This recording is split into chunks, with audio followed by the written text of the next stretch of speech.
Assalamualaikum warahmatullahi wabarakatuh.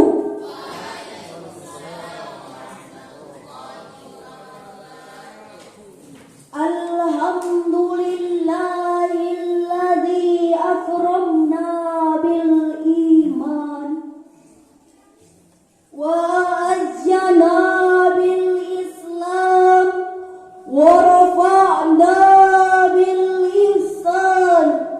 Ahmaduhu subhanahu wa ta'ala wa askuru. Asyhadu an la ilaha illallah wa asyhadu anna Muhammadar Rasulullah. Amma ba'du. Dewan Hakim yang arif dan bijaksana, hadirin sebangsa dan setanah air yang berbahagia. Sebuah adagium kontemporer mengatakan bahwa who is mastering technology information can he will able to grasp the whole. Barang siapa yang menguasai teknologi informasi, maka dia akan mampu untuk menggenggam dunia. Adagium tersebut, hadirin, memberikan isyarat kepada kita bahwasannya penguasaan digital di era Society 5.0 ini merupakan kunci kebangkitan dalam menguasai peradaban dunia, mengubah tatanan masyarakat suatu negara. Dengan mudah, kultur suatu bangsa dapat dirubah, mindset seseorang dengan sekejap dapat berbalik arah hanya dengan informasi yang dimuat di media. Bahkan paham radikalisme, ekstremisme dan liberalisme mampu memasuki segala ini melalui konten-konten di media sosial yang berdampak pada rusaknya akhlak dan akidah umat manusia. Oleh karena itu, untuk menangkal berbagai paham tersebut, transformasi model dakwah di era digital ini perlu diperbaharui. Para dai dituntut menjadi dai profidai yang meletakkan teknologi. Atas dasar ini, perkenankan kami menyampaikan sarahan Al-Quran bertajuk dakwah di era digital sebagai landasan dalam berbicara. Kita dengarkan firman Allah dalam Al-Quran surah Ali Imran ayat 104 sebagai berikut.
yaitu hendaklah segolongan di antara kalian yang muda wajib berdakwah, memerintah kebajikan dan melarang atas kemungkaran, sedangkan kalimat ilail khair yang menyeru kepada kebaikan, yaitu dengan mengajarkannya serta memberi nasihat dan petunjuk, dan kata bil ma'rufil munkari, atau menyeru kepada yang ma'ruf dan mencegah dari yang mungkar, ialah dengan tangan atau lisan.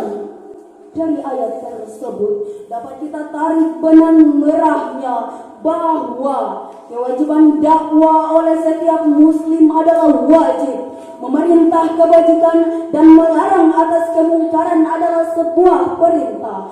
Diubah menggunakan tangan dan diperbaiki dengan lisan adalah sebuah metode berdasarkan kondisi objek dalam dakwah, sebagaimana dakwanya Sunan Gresik dengan irigasinya, Sunan Gunung Jati dengan syair-syair dadanya, Sunan Kalijaga dengan pendekatan budayanya, bahkan Sultan Nungku dengan kekuatan tempurnya.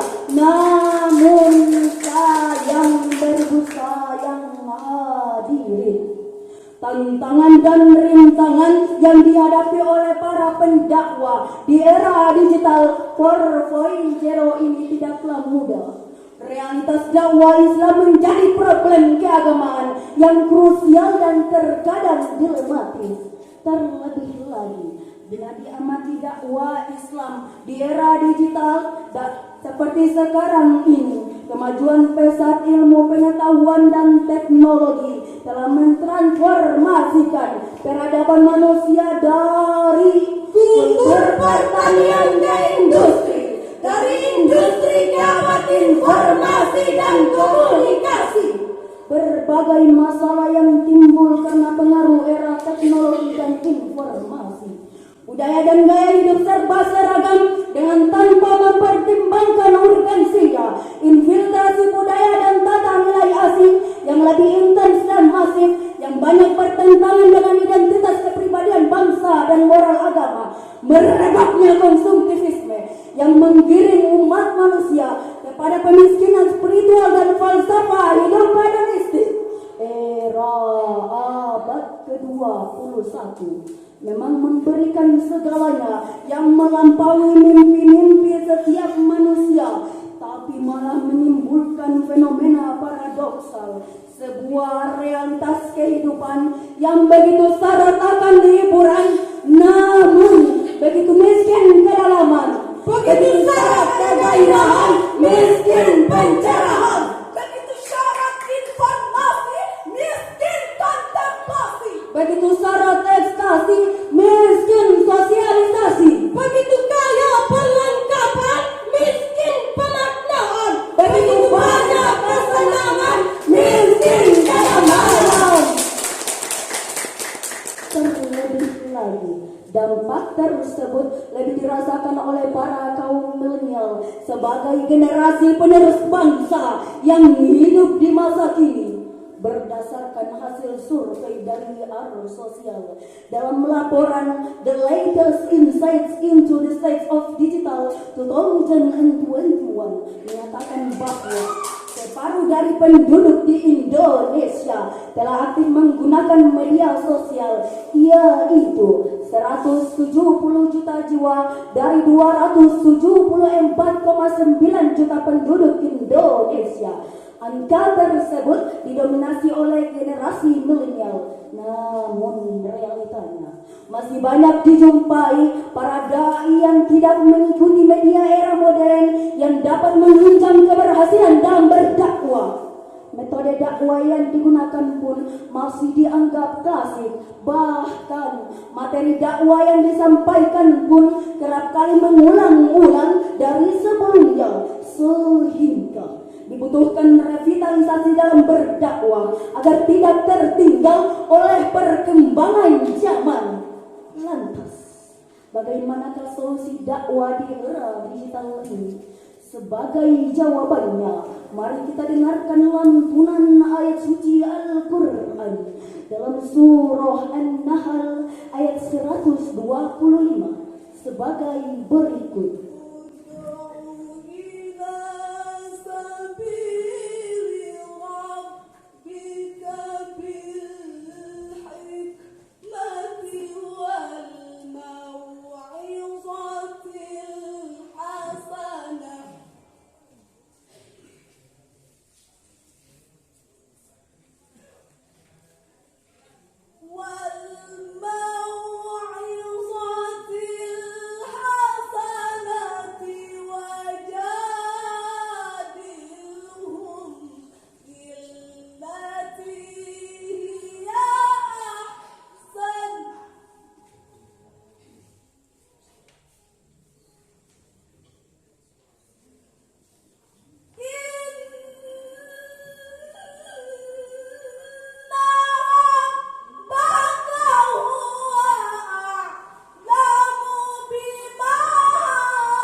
Yang masyhur dikenal dengan Imam Ibnu Katsir dalam tafsirnya Al-Quran Al-Azim ayat di atas menjelaskan bahwa Allah Subhanahu wa Ta'ala telah berfirman seraya memerintahkan Nabi Muhammad sallallahu alaihi wasallam agar menyeru umat manusia dengan penuh hikmah. Ibnu Jarir mengatakan, yaitu apa yang telah diturunkan kepada beliau berupa Al-Quran dan Sunnah serta pelajaran yang baik di dalamnya, dan bantahlah mereka dengan cara yang lebih baik. Hadirin yang berbahagia, dari ayat tersebut dapat kita jadikan sebagai landasan dalam memahami dan mengimplementasikan dakwah perspektif Al-Quran di era digital ini. Bahwasannya dakwah haruslah dilakukan dengan memperhatikan kondisi masyarakat atau yang disebut dengan ma'rifatul maidan. Hal tersebut senada dengan apa yang dikatakan oleh Profesor Dr. Quraisy dalam tafsirnya Al-Misbah, bahwasannya dari ayat tersebut terdapat 3 metode dalam berdakwah, yakni 1. Metode al-hikmah, digunakan kepada objek dakwah dalam kategori cendekiawan yang memiliki pengetahuan yang tinggi. 2. Metode al-mau'izah, digunakan kepada orang awam dengan cara memberikan nasihat serta perumpamaan yang menyentuh jiwa sesuai dengan taraf pengetahuan yang sederhana. 3. Metode al-mujadalah, digunakan untuk penganut agama lain dengan cara terbaik yang bisa dilakukan dalam melakukan perdebatan, yaitu dengan logika atau retorika yang halus lepas dari kekerasan, kebencian, cacian dan umpatan. Penguasaan terhadap media merupakan terobosan efisiensi dan efektivitas dakwah, karena hal ini berhubungan erat dengan transformasi pemikiran dan pembetulan akidah.